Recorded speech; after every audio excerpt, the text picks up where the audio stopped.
Car seats can be really difficult to wrangle in any vehicle, but even in large SUVs. This is the Rivian R1T. We have 3 car seats back here. Each one is about 17 to 18 inches. They can be more once you start including like cup holders and peripheral stuff like that. Question becomes like, what vehicles have the most width to let you maximize the number of car seats? So I figured I would compare the widths in the Rivian R1T and the Model X, and those are the 2 vehicles that I have. So here is what I have found. So we're in the Rivian here, and you can see the armrests on the side. They're pretty squared off, so we don't have a lot of curves to like try to figure out like where we should put the points. So if we measure from right what you would bump up against here, and then all the way over to this side, we're just shy of 55 inches. So it's probably, I don't know, it's 54 3/4 is probably what I would peg that as, which is pretty close to the listed spec of 54 something. Now we're in the Model X, and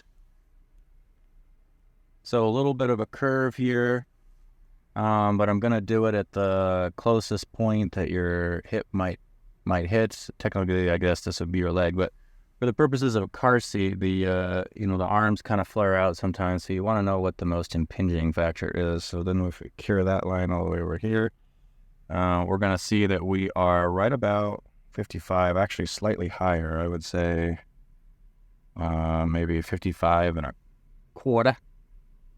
55 and a quarter. I don't think it's quite 55 and a half. So slight increase in space.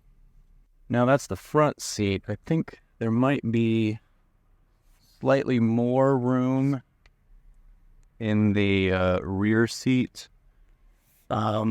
It's pretty difficult to measure here. I think I know what I can do. There we go. So what I'm doing here is measuring all the way to the white sideboard. And then that gives us a measurement of 59 inches. That would be kind of elbow room. And then it's another 2 inches in to where the hard edge is for your hips. So minus 4 inches, 59 minus 4 is 55 inches. So that's the same as the front, essentially. I want to highlight the difference between having conventional doors and negotiating car seats like this, especially if you have one not just here, but also in the middle row, and compare that to this. You can go like so far in with a Falcon Wing door. Like I can just lean in, access the middle car seat, take care of, buckling, unbuckling issues.